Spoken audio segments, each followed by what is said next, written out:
છેલ્લા ઘણા સમયથી આમ તો ગુજરાતની અંદર એક ઘટના ખૂબ ચર્ચામાં છે અને ઘટનાએ બગદાણાની અંદર નવનીતભાઈ ઉપર હુમલો થાય છે અને હુમલાના આરોપો એ પ્રખ્યાત લોક સાહિત્યકાર માયાભાઈ આહિર અને તેમના પુત્ર જયરાજ આહિર ઉપર લાગે છે। બાદમાં સમગ્ર મામલો એ રાજકારણથી લઈને સમાજકારણ સુધી પહોંચે છે। ઠેક ગાંધીનગર સુધી એ ઘટનાના પડઘા પડે છે અને અવારનવાર આ ઘટનાઓને લઈને એવા કેટલાય ઓડિયો રેકોર્ડિંગ હોય છે, વિડીયો હોય છે જે સોશિયલ મીડિયાની અંદર વાયરલ થતા હોય છે અને વિડીયો અને ઓડિયો રેકોર્ડિંગના લીધે અનેક એવા આ બગદાણાની ઘટનાની અંદર નવા વળાંકો આવતા હોય છે। બંને પક્ષ તરફ આરોપો પ્રત્યારોપ કરતા એ ઓડિયો અને વિડીયો તો વાયરલ થતા જ હોય છે, પરંતુ આ બગદાણાની બબાલને એક નવો વળાંક આપે એવો એક સનસનીખેજ એક મેસેજ છે જે અત્યારે સોશિયલ મીડિયાની અંદર વાયરલ થઈ રહ્યો છે અને એ મેસેજ અમારા સુધી પહોંચ્યો। ન્યૂઝરૂમ ગુજરાત આ વાયરલ મેસેજની પુષ્ટિ નથી કરતું, પરંતુ આ મેસેજ પહોંચતા હવે એવું લાગી રહ્યું છે કે કદાચ આ મેસેજના લીધે એ બગદાણાની બબાલમાં મોટો ખળભળાટ આવી શકે છે। શું છે મેસેજ એ પણ મારે તમને આજે વાંચીને સંભળાવવો છે અને આવા મેસેજ કે આવો ઓડિયો રેકોર્ડિંગ અને વિડીયો રેકોર્ડિંગના લીધે કેમ આ બગદાણાની બબાલમાં નવા વળાંકો આવશે તેની પણ આજે આપણે વાત કરવી છે। બગદાણાના સેવક અને સરપંચ પરિવારમાંથી આવતા નવનીતભાઈ વાલદિયા ઉપર હુમલો થાય અને હુમલાના આરોપો એ જયરાજ આહિર ઉપર લાગે, ત્યારબાદ તો આરોપો પ્રત્યારોપો આહિર સમાજ કોળી સમાજના યુવાનો વચ્ચેના આ ઓડિયો રેકોર્ડિંગ પણ સોશિયલ મીડિયામાં ખૂબ વાયરલ થયા, પણ તો અત્યારે એક મેસેજ ફરતો ફરતો અમારી સુધી પહોંચ્યો છે। એ મેસેજની પુષ્ટિ અમે ન્યૂઝરૂમની ટીમ નથી કરતી, પરંતુ મેસેજ શું છે પહેલાં હું તમને વાંચીને આખો સંભળાવું। મેસેજની શરૂઆત કંઈક આવી રીતે થાય છે કે બગદાણા ગામનો ભૂમાફિયા અને અસામાજિક તત્વ નવનીતભાઈ ડાયાભાઈ બાલદિયા છેલ્લા કેટલાય સમયથી બગદાણા ગામના કોળી યુવક નવનીતભાઈ ડાયાભાઈ બાલદિયાને અસામાજિક તત્વો દ્વારા જીવલેણ માર મારવાની ઘટના એ મીડિયામાં ચગી રહી છે।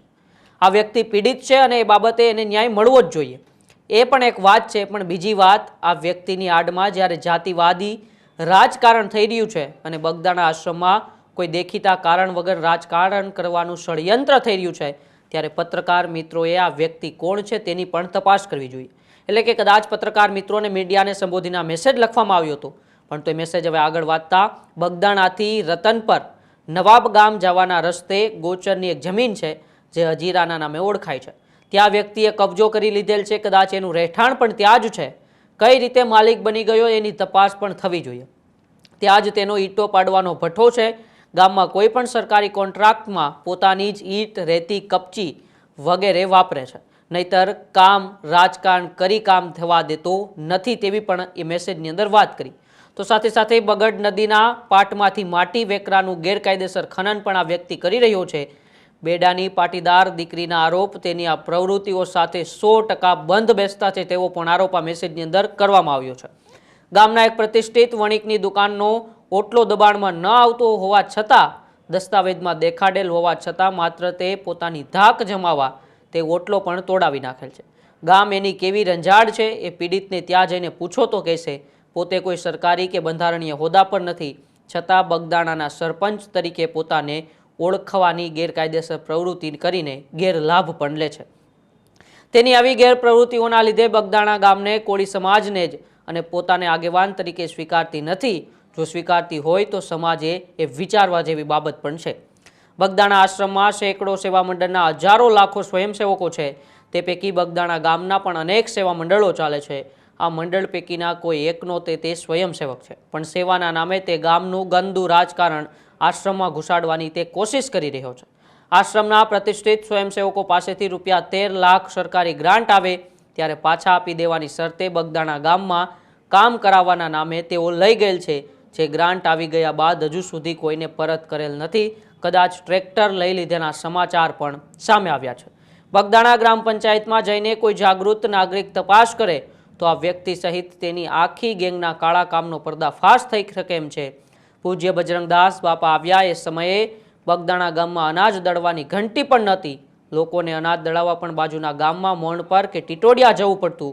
પૂજ્ય બાપાના આગમન અને તે બાદ હવે આશ્રમ થકી આજે બગદાણાના સેંકડો લોકોને બેરોજગારી મળી છે, 2 ટાઈમનું ભોજન મળી રહ્યું છે, તેમાં કોળી સમાજના લાભાર્થી સૌથી વધારે છે, એ પણ સાચી હકીકત છે। હવે આશ્રમમાં ભાવિકોના ઘસારાથી રોડ પર ટ્રાફિક જામ થાય છે, જેનું કારણ જાહેર જગ્યા પર પ્રસાદી કે પૂજાપો, રમકડા ઇત્યાદિના પાથરણાવાળા લોકોનો જમાવડો છે। મોટે ભાગે તે પણ કોળી સમાજના જ લોકો છે, તે જાહેર રસ્તા પર દબાણ કરે છે। આશ્રમમાં જવાનો રસ્તો છે ત્યાં અવરોધ બને છે, તેથી ત્યાં ટ્રાફિક પણ રહે છે અને દુર્ઘટના પણ ઘટી શકે છે. ટ્રસ્ટની વિનંતી ફક્ત એટલી જ છે કે જો આ પાથરણાવાળા ભાઈઓ બાજુમાં દિવેલિયા તરીકે ઓળખાતી જગ્યામાં શિફ્ટ થઈ જાય તો આ પ્રોબ્લેમ છે એ સોલ્વ થઈ જાય એમ છે. પણ ત્યાં આ પાથરણાવાળા ભાઈઓ જવા તૈયાર નથી, કારણ કે પ્રાઇવેટ જગ્યા છે અને ત્યાં એ લોકો ભાડું લે છે. જ્યારે આ સરકારી દબાણમાં કંઈ ને કંઈ લેવાનું નથી, દેવાનું નથી, તો આ કેસમાં વ્યક્તિ આ લોકોના આગેવાન બનીને ટ્રસ્ટને પણ રંજાડે છે, ટ્રસ્ટની અંદર રાજકારણ કરે છે. ગામમાં તો દુર્દશા કરી હવે આશ્રમમાં પણ તેઓ રાજકારણ કરી રહ્યા છે. ભૂતકાળમાં આ જ પાથરણાવાળાના મુદ્દે તેણે નજીકની દિવેલિયા તરીકે ઓળખાતી ખાલી જગ્યામાં કબજો કરી તેના મૂળ માલિક એવા સાધુ સમાજના લોકો સાથે બબાલ કરેલ છે. આ જગ્યા બગડેશ્વર મહાદેવ મંદિરના નિભાવ માટે મંદિરના પૂજારી સાધુ પરિવારને ભાવનગર સ્ટેટ દ્વારા દાનમાં મળેલ છે.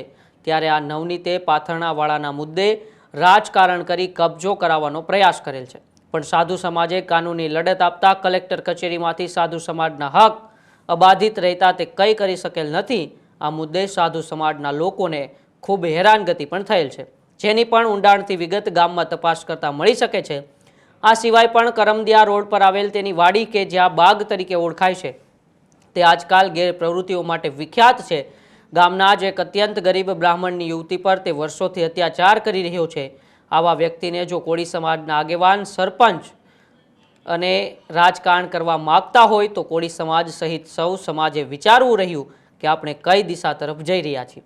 ગામમાં આવીને વેરીફાઈ કરશો તો આ વ્યક્તિ આવા અવગણિત કારનામા જાણવા મળશે. કોળી સમાજે પણ સાવચેત રહેવું જોઈએ કે ન્યાય અપાવો એક વસ્તુ છે અને આવા લોકોને આગેવાન તરીકે આગળ કરી બગદાણા આશ્રમમાં રાજકારણ કરવું એ બંને વસ્તુ જુદી છે. બગદાણા આશ્રમની જગ્યા દેવજીભાઈ લાખાભાઈ બાંભણિયા પાસેથી તે સમયના બાપાના બગદાણા જેસર ચોક સેવા મંડળ દ્વારા વેચાણ દસ્તાવેજથી ખરીદવામાં આવેલ છે, માટે આ જગ્યા કોળી સમાજે દાનમાં આપેલ છે એવું મીડિયામાં રાજકારણ થઈ રહ્યું છે તે સદંતર વાહિયાત છે. થોડાક વર્ષો અગાઉ બગદાણા આશ્રમમાં તેણે તેના સાથી અસામાજિક તત્વોને સાથે ધોકા અને પાઇપ લઈને આશ્રમના કર્મચારી ઉપર હુમલો કરેલ છે અને આશ્રમની પવિત્રતાને પણ બગાડેલ છે. જે અંગે અન્ય સ્વયંસેવકો દ્વારા પોલીસ કેસ થાય તેવું દબાણ હોવા છતાં આશ્રમના મોવડી મંડળે આના સહિત સૌ હુમલો કરનારને આશ્રમનું નામ મીડિયામાં ખોટી રીતે ન આવે તેવા પ્રતિષ્ઠાના પ્રશ્નને લઈને જવા દીધેલ છે. આશ્રમ સાથે વિવાદમાં હર વખતે આ ભાઈ જ કેમ હોય છે, અન્ય કોઈ કેમ નહીં? કારણ ફક્ત એટલું જ છે કે ધાર્મિક જગ્યામાં રાજકારણ કરી પોતાનો સિક્કો જમાવવાની મેલી મુરાદ આ વ્યક્તિની રહેલ છે. તપાસ કરો તો હજુ ડિટેલ્સમાં તમને માહિતી મળશે. ગામમાં બધા જ સમાજની કોઈને કોઈ ઘટનામાં આ ભાઈ જ કેમ સંડોવાયેલા હોય છે? શું આ પ્રશ્ન પરથી એ પણ પ્રશ્ન થાય કે આ ભાઈ પોતાને બગદાણા આશ્રમના સેવક તરીકે ઓળખાવે છે, તો તેમણે એવી તો શું વિશેષ સેવા એ બગદાણા આશ્રમની કરી છે? સેવક તો અગાઉ કહ્યું એમ લાખો છે, તો આ એક ભાઈ જ કેમ ચર્ચામાં? કોળી સમાજના અનેક એવા ગામ છે, અન્ય હજારો લાખો સેવકો છે, કેમ કોઈના વિશે વિવાદ ક્યારેય નહીં થયો? આ બધા પ્રશ્નો ઉપર ઊંડા ઉત્તરોથી તમે જાણશો તો ઘણી એવી ડિટેલ્સ મળશે. આ મેસેજ અત્યારે સોશિયલ મીડિયાની અંદર ખૂબ વાયરલ થઈ રહ્યો છે. જે મેં આખો મેસેજ તમને વાંચીને સંભળાવ્યો છે, તે મેસેજ હવે બગદાણાની બબાલમાં શું નવા વળાંકો લાવશે, કોણે આ મેસેજ વાયરલ કર્યો છે તેની કોઈ પુષ્ટિ નથી, પરંતુ એની માહિતી ન્યૂઝરૂમને મળતા અમે આ તમારા સુધી પહોંચાડી છે. આ મેસેજમાં કેટલી સત્યતા રહેલી છે એ પણ અમે નથી જાણતા. આ મેસેજની અમે પુષ્ટિ પણ નથી કરતા. ન્યૂઝરૂમ ગુજરાત આ મેસેજની પુષ્ટિ નથી કરતી.